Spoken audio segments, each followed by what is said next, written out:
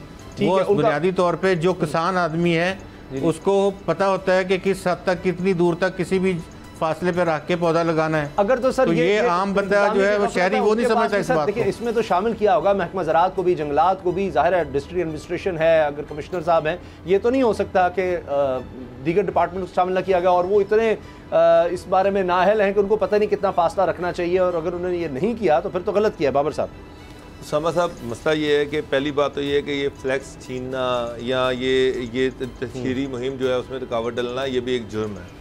अगर सब बेहतरीन तरीका ये है कि उन्होंने जो असम्बली में रेगुलेशन जमा कराई है वो ठीक है, उस पर गवर्नमेंट जो है उसका नोटिस ले और उस पर इंक्वायरी शुरू कर दे। मेरा सवाल ये है, ये तौफीक भट्ट साहब 2013 से 2018 में भी MPA थे। उस वक़्त जब पंजाब गवर्नमेंट ने 2 अरब रुपए राना मशहूद साहब को दिए थे कि और अखरोट सर से अखरोट तड़वाते हुए सारी दुनिया में जाली जो वो थे रिकॉर्ड जो थे वो जाली बंदे बुला के यहाँ पर जाली रिकॉर्ड बनवाए, जो कि नैब ने आप जी को उस पर नैब में केसेस चल रहे हैं।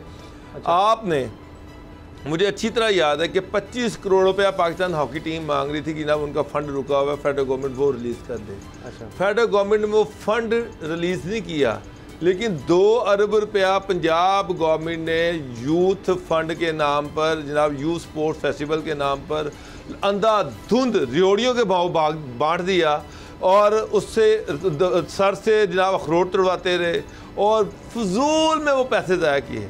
अगर वो 2 अरब रुपया किसी हॉकी टीम को दे दिया जाता, अगर वो 2 अरब रुपया जो था वो उसमें डिस्ट्रिक्ट स्पोर्ट्स में लगाया जाता, कुछ स्कूलों को दिया जाता, उससे शायद आपके पता नहीं कितने अब जो खिलाड़ी थे वो ये जो आपको अब ये जो हजमियत उठानी पड़ रही है ओलंपिक में, तो आपके कितने ओलंपियंस जो थे वो बन जाते। वो उस वक्त तौफीक भट्ट साहब को याद नहीं है, उस वक्त ये रिक्वेजिशन जमा करवाते, उस वक्त आगे फ्लैक्सेस छीनते, जब पूरे पंजाब में फ्लैक्सेस लग रही थी, तो सारा पैसा उधर ज़ाया हो रहा था।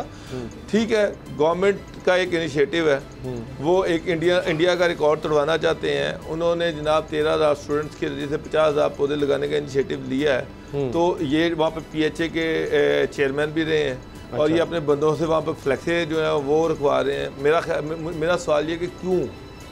हाँ, अगर इनको इतराज़ है तो आपके पास मीडिया भी है, आपके पास PMLN का अपना सेक्रेटरीट है, मीडिया सेल है, आपके पास पंजाब असम्बली का प्लेटफॉर्म है, आप उसको यूज़ करें। तो ये तो समझ साहब कोई किसी को इजाज़त नहीं ना देता कि किसी के फ्लैक्स चोरी करवा लो। ये अजीब बात है, अगर कमिश्नर ने ऐसा किया है या इंतज़ामिया ने ऐसा किया है कि जी ये करारदाद की वजह से कि जी उनके हवाले से करारदाद एक समझाने के लिए आई है और उस पर इतना वो इंतकामी हो गए हैं कि उन्होंने ये इस तरह का मुकदमा दर्ज कर दिया, तो मेरा ख्याल है कि MPA साहब इस पर जा सकते हैं, असम्बली में इस पर बहस करवा सकते हैं। और ये तो आबैल मुझे मार वाली बात होगी कि अगर कुछ भी नहीं किया उन्होंने और उनके खिलाफ जनाब खामखा मुकदमे दर्ज हो रहे हैं और उनको पकड़े हो और जनाब ने फ्लैक्सेस छीन ली है, ये कोई पर्सनल कोई ज़ाती कोई रंजिश हो तो समझ आती है। इसकी हकीकत जो है ना, इसकी हकीकत तो यकीनन जिस दिन असम्बली का इजलास होगा उसमें जब इनकी रिक्वेजिशन टेकअप होगी तो अल्टीमेटली ये सामने आ जाएगा कि इसके पीछे क्या वजूहात थी और कितना ये पॉलिटिकली मोटिवेटेड था और क्या था। बाकी दूसरी बात ये है कि रिकॉर्ड मौजूदा हुकूमत एनवायरनमेंट के हवाले से वज़ीर-ए-आज़म इमरान खान जो हैं वो बहुत सेंसिटिव हैं और ये आज से नहीं है, जिस दिन से वो आए हैं बिलियन ट्री सुनामी के हवाले से उन्होंने बहुत अच्छे इनिशिएटिव लिए हैं और पूरे मुल्क में जो अवेयरनेस वज़ीर-ए-आज़म इमरान खान ने बिलियन ट्री सुनामी के हवाले से, शजरकारी के हवाले से, दरख्तों के हवाले से, माहौलियात के हवाले से जो उन्होंने पैदा की है, वो शायद इससे पहले कभी पाकिस्तान में ये वो अवेयरनेस नहीं थी। आज बच्चे, हर घर में बच्चे ये कहते हैं बाबा हमें पौधे ला के दें, हमने पौधे लगाने हैं। जी। तो वो पौधे किस लिए लगा रहे हैं? वो इमरान खान की वजह से लगा रहे हैं। वो सुनते हैं उनसे कि शजरकारी करें, तो ये किसी के रुकने से रिकॉर्ड नहीं रुकने, ये किसी के रुकने से रिकॉर्ड नहीं रुकने। और इमरान खान आपको पता है कि वो वैसे वर्ल्ड रिकॉर्ड बनाते रहे हैं, तो इसमें भी जब वो जाएंगे तो दरख्तों के वाले से मैं और कोई और कुछ हो ना हो, लेकिन ये बात मैं आपको हकीकतन आपको मैं ये कहता हूँ कि पाकिस्तान में दरख्तों का रिकॉर्ड इमरान खान के दौर में ही बनेगा और ये कामयाबी से हमकिनार होगा इंशाल्लाह, अल्लाह करे कि। और ये एक इतराज़ बाबर साहब ज़रूर होता है कि जी वो 10 अरब का कहाँ है इतने दरख्त, लेकिन बहरहाल अगर 10 अरब अभी तक नहीं लगे लेकिन उस तरफ सफ़र जारी है, एक अवेयरनेस जिस तरह गुलाम तो है पहले से ज़्यादा लग रहे हैं और पूरी दुनिया इसको सराह रही है। अब तो गूगल इमेजरी का दौर है, वहाँ देखे जा सकते हैं कि जहाँ पर जंगलात गए थे कितने लग गए हैं और उसी हवाले से फिर जो इंटरनेशनल ऑर्गेनाइजेशन हैं वो आपको सपोर्ट भी करती हैं। प्रोग्राम देखने का शुक्रिया, कुछ ही देर में आप देख सकेंगे हेडलाइंस। इजाज़त दीजिए, अल्लाह हाफ़िज़।